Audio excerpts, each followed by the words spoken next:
بسم الله الرحمن الرحیم. بینندگان عزیز سلام بر شما. امروز سه‌شنبه 11 رجب المرجب سال 1445 هجری قمری برابر است با سوم دلو سال 1402 هجری شمسی و مصادف است با 23 جنوری سال 2024 میلادی.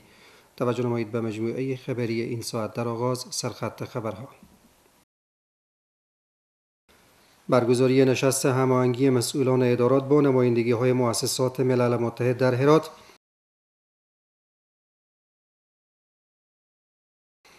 بازدید معاون مقام ولایت از روند ارائه خدمات در شفاخانه حوزوی هرات و دیدار رئیس اطلاعات فرهنگ با رئیس عابدات تاریخی وزارت اطلاعات و فرهنگ کشور.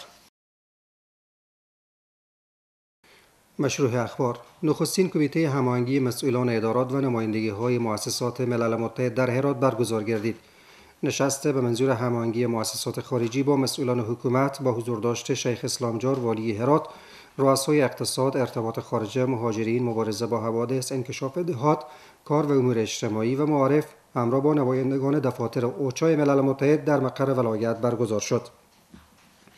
شیخ اسلامجار والی هرات در این نشست بر عدالت و شفافیت در روند توزیع کمک‌ها تاکید نمود. والی هرات همچنان به نمایندگان دفاتر اوچا گفت با در نظر داشت تغییر اقلیم و خشکسالی‌ها به مناطق دوردست ولسوالی‌های این ولایت توجه بیشتر داشته باشند. در این جلسه خانم سارا هماهنگ کننده مسئول کمک دفتر اوچا در هرات فعالیت‌های کاری خود را با مسئولان در این نشست شریک ساخته و طرح‌های آینده خود را نیز بیان کرد. در ادامه هماهنگ کننده کلسترهای جامعه بشری در حوزه غرب کشور نیز گزارش‌هایشان را شریک ساختند. سرپرست معاونیت مقام ولایت هرات شب گذشته از شفاخانه حوزوی این ولایت بازدید و نظارت کرد. مولوی حیات الله مهاجر فراهی سرپرست معاونیت ولایت هرات در بازدید از شفاخانه حوزوی ضمن عیادت از مریضان، مشکلات و چالش‌های مراجعین و دکتران این شفاخانه را نیز بررسی نمود. شعیب جلالی گزارش می‌دهد. دیدار شبانگام معاونیت مقام ولایت هرات از شفاخانه حوزوی این ولایت. هدف از آن عیادت و دلجویی مریضان و نظارت و بررسی امور در این شفاخانه عنوان شده. سخنگوی والی هرات میگوید که مسئولان محلی شب و روز در تلاش رسیدگی به چالش‌های شهروندان میباشند. معاون صاحب راتګ دلته شفاخانې ته په دې منظور و چې راسي د نږدو مریضان او د غننګ د ډاکټر صاحبانو سره د نږدو لیدنه وکړي او د دوی مشکلات خپل دلته د دوی څخه واوري. په ټوله کې دلته د شفاخانې د بیلابیلو څانګو څخه لیدنه وسوه او د دوی مشکلات وڅېړل سوه او نوٹ سوه. در همین حال دکتران در شفاخانه حوزوی هرات از بازدید شبانه این مقام بلندپایه حکومتی استقبال می کنند. آنان همچنان در این دیدار برخی از چالش‌هایشان را جهت رسیدگی با سرپرست معاونیت مقام ولایت هرات شریک ساختند. از حضور اینا به آیسیو ما خیلی خوشحال شدیم. دلجویی کردن از پرسنل آیسیو، هم از طبقه اناث و ذکور، و شنیدن مشکلات بخش آیسیو، کمبود پرسنل بر اینا گفتیم، کمبود امکانات گفتیم و از همه مهمتر کمبود معاشات پرسنل برای معاون صاحب مقام ولایت گفتیم و دل ما خیلی به جا آوردن و وعده همکاری دادن که انشالله در زمینه حل مشکلات همکاری بی‌دریغانه میکنند. قابل ذکر است که در این دیدار سرپرست معاونیت ولایت هرات کارکردهای دکتران این شفاخانه را قابل قدر عنوان نموده و از آنان خواستار ارائه خدمات هرچه بیشتر به شهروندان شد.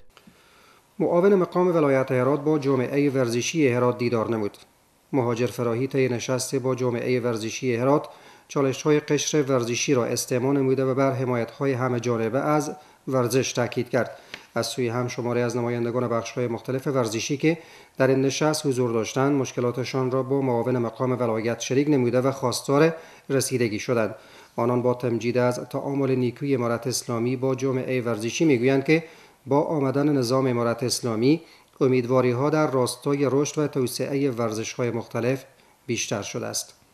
ورزشکاران د خلکو د ذهن سازی لپاره څه کولی شي په دې برخه کې د خلکو د پوهولو لپاره څه کولی شي همدا ډول که ځینې نورې برخې په ښار کې موږ او تاسو نور قشرونه په ښار کې لرو، د هغوی د ټولو قشرونو سره مجلس و، ناسته و پاسته، چې څومره خلک دي دلته من حیث د ښار د یو اوسېدونکي د یو شهروند هغه مسؤلیت چې مثلا په نظام و په حکومتولۍ کې ما ته راجع کېږي، که زه هغه خپل مسؤلیت ترسره کړم، یو رئیس صاحب ته یې هغه خپل مسؤلیت ترسره کړي، یو عادي وګړی، حتی یو کراچیوان، یو دکاندار، یو ورزشکار، یو بل ورور چې هلته یې چې هغه خپل مسؤلیت ترسره کړي، یقینا بیا زموږ د جامعې و د ټولنې د پرمختګ سبب ګرځي.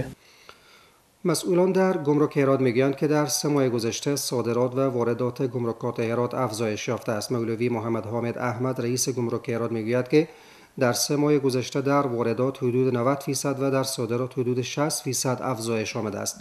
رئیس گمرک هرات می‌افزاید صادراتشان بیشتر شامل اقلام تولیدات داخلی شرکت صنعتی و محصولات زراعتی بوده که نسبت به 3 ماه سال گذشته افزایش یافته است. مولوی حامد احمد علاوه می‌کند علاوه بر موارد فوق، فعالیت‌ها و سهولت‌های دیگر نیز انجام شده که مهمترین آنها فعالیت 16 ساعته بندر اسلام قلعه که از 7 صبح الی 11 شب که از سال جدید 24 ساعته می شود، شفافیت در امور کاری، از بین بردن فساد، ایجاد سهولت‌های لازم برای تاجران، جمع‌آوری عواید به گونه شفاف و افزایش بی‌پیشینی عواید می باشد.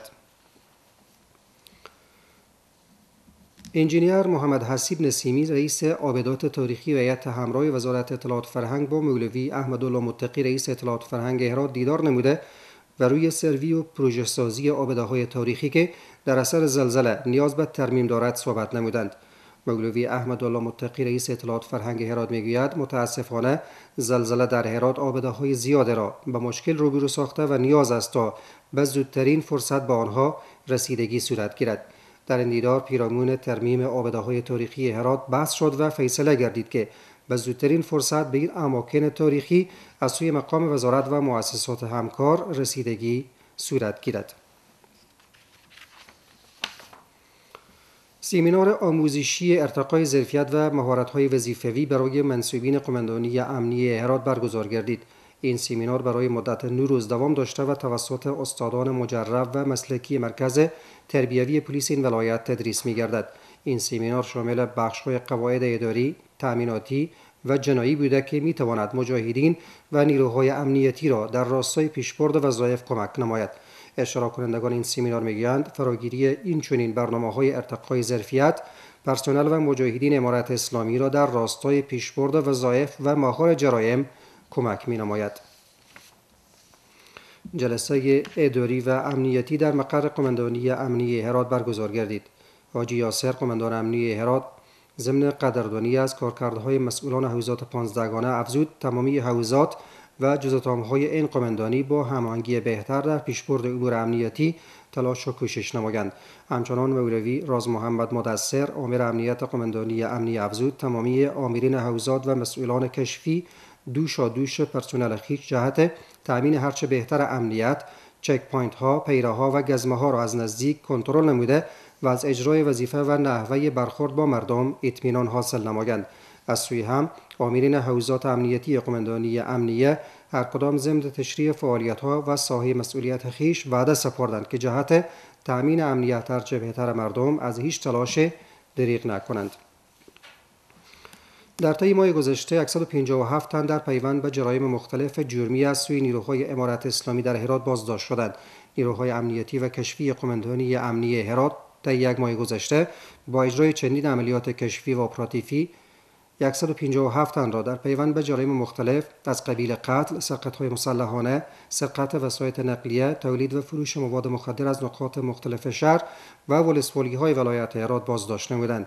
همچنان آمریت پاسپورت 6752 قطع اسناد را طی مراحل نموده و مدیریت ترافیک به تعداد 2185 جلد جواز سیر و 1324 جلد جواز رانندگی را توزیع نموده است. همچنان مدیریت مبارزه با مواد مخدر قماندانی امنیه در طی اجراعات خویش 103 عملیات 110 تن را از مظنونین گرفتار و به تعداد 226 تن مبتلایان به مواد مخدر را از این ولایت جمع‌آوری کرده و به تعداد 500 تن نیز بعد از صحتیاب شدن به فامیل‌هایشان تسلیم داده شدند.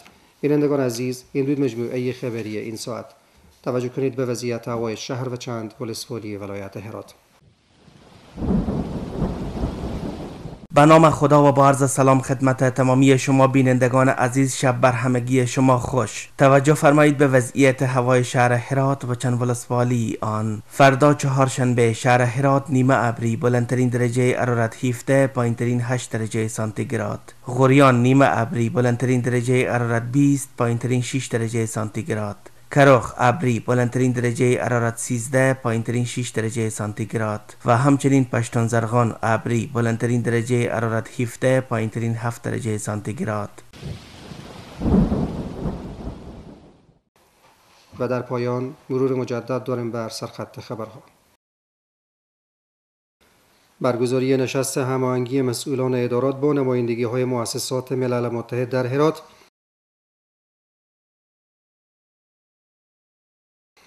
بازدید معاون مقام ولایت از روند ارائه خدمات در شفاخانه حوزوی هرات و دیدار رئیس اطلاعات و فرهنگ با رئیس عابدات تاریخی وزارت اطلاعات و فرهنگ کشور.